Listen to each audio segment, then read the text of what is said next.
Елімізде праймериздің дауыс беру кезеңі басталды. Түркістан облысы бұл кезеңге де аса белсенділікпен кірісіп отыр. Қазіргі кезде облысымызда 80 мыңға жуық партия мүшесі осы алдағы 3 күн бойы праймериз кезінде өз таңдауын жасайтын болады. Бұл азаматтардың 10 мыңы қағаз бюллетенмен дәстүрлі түрде дауыс берсе, қалған 68 мыңнан астамы онлайн форматта өз үміткерін таңдайды. Жалпы өңіріміз бойынша 1076 азамат осы праймеризге қатысып, өзінің бағдарламасын халыққа ұсынып отыр. Бұл еліміздегі ең жоғарғы көрсеткіш болып табылады. Осы аталған азаматтарға таңдау мүмкіндігін жасау үшін өңірімізде 209 арнайы дауыс беру орындары дайындалды.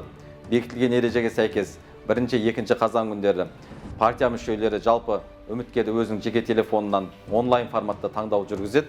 Ал 3 қазан күні офлайн, яғни дәстүрлі қағаз бюллетенмен осы дайындалған орындарға келіп дауысын беруге болады. Сондай-ақ осы 2 күнде онлайнда дауыс беріп үлгермеген азаматтарда осы 209 орынға келіп өз таңдауларын жасауға толық мүмкіндігі бар.